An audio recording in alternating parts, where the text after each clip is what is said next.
భయ్య HDFC credit card కి pin ఎలా చేంజ్ చేయాలి, లేదంటే మీది ఒక కొత్త క్రెడిట్ కార్డ్ అయినా డెబిట్ కార్డ్ అయినా సరే ఎలా పిన్ జనరేట్ చేసుకోవాలి, మొబైల్లోనే మొత్తం అంతా మీరు ఏటీఎం సెంటర్స్ కార్డ్ వెళ్ళాల్సిన పని అయితే లేదు. సరే ఈ పిన్ నెంబర్ చేంజ్ చేయడం కానీ జనరేట్ చేయడం ఎలా ఏంటి మొత్తం అంతా ఈరోజు వీడియోలో అయితే ఎక్స్ప్లెయిన్ చేస్తాను. కాబట్టి వీడియో ఎండ్ వరకు అయితే చూడండి, యూస్ఫుల్ అనిపిస్తే లైక్ అండ్ సబ్స్క్రైబ్ అయితే చేసుకోండి. సరే ఇంకా డైరెక్ట్ మ్యాటర్లోకి అయితే వెళ్ళిపోదాం. భయ్య గూగుల్లోకి వెళ్ళి మై కార్డ్స్ అని చెప్పి సెర్చ్ చేస్తారనుకోండి, ఈ వెబ్సైట్ అనేది ఓపెన్ అవుతుంది. ఇక్కడ మీ మొబైల్ నెంబర్ అండ్ ఆ నెంబర్ ఓటీపీ వస్తుంది. ఓటీపీ ఇచ్చేసి మనం లాగిన్ అయితే అవ్వాలి. ఆ తర్వాత మనకి ఇంటర్ఫేస్ ఏ విధంగా అయితే ఉంటుంది, మీరు ఆల్రెడీ దీంట్లో లాగిన్ అయ్యి ఇంత ముందు మై కార్డ్స్ లాగిన్ అయ్యి ఉంటాయి.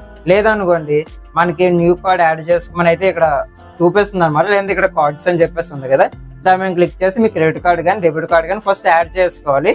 కార్డ్ లాస్ట్ 4 డిజిట్స్ ఇచ్చేసి నేను ఆల్రెడీ 2 కార్డ్స్ యాడ్ చేసి ఉంచాను. ఓకే, ఇంకా ఇప్పుడు ఈ కార్డ్కి నేను పిన్ చేంజ్ చేసి అయితే చూపిస్తాను. సేమ్ చేంజ్ ఎలా చేస్తున్నా అలాగే మీరు జనరేట్ కూడా చేసుకోవచ్చు. సరే బై స్టార్టింగ్ మనం ఓపెన్ చేసాం కదా, ఆ పేజ్ లోకి అయితే ఇక్కడ వస్తున్నాను. అండ్ ఇక్కడ కింద స్క్రోల్ చేస్తే సెట్ పిన్ అని చెప్పేసి అయితే ఉంటుంది. దాన్ని మేము క్లిక్ చేసాం అనుకోండి, మీరు కొత్త పిన్ జనరేట్ చేసుకోవాలనుకున్నా చేంజ్ చేసుకోవాలనుకున్నా 4 డిజిట్స్ పిన్ అనేది ఇక్కడ ఎంటర్ చేయాలి 2 టైమ్స్. ఆ తర్వాత ఎక్స్పైరీ డేట్ ఉంటుంది కదా, అది CVV ఎంటర్ చేసి ఓకే మేము క్లిక్ చేస్తే మనకి లింక్ అయిన మొబైల్ నెంబర్ ఉంటుంది కదా, క్రెడిట్ కార్డ్కి కానీ డెబిట్ కార్డ్కి కానీ ఏదైనా సరే లింక్ అయిన మొబైల్ నెంబర్ ఓటీపీ వస్తుంది. అది ఎంటర్ చేసి సబ్మిట్ చేస్తే అంతే. సో చేంజ్ అనేది అయిపోతుంది. ఇక్కడ మీకు చూపిస్తున్నాను కదా స్క్రీన్ రికార్డింగ్ అయితే, ఈ విధంగా మనం చేంజ్ అయితే చేసుకోవచ్చు.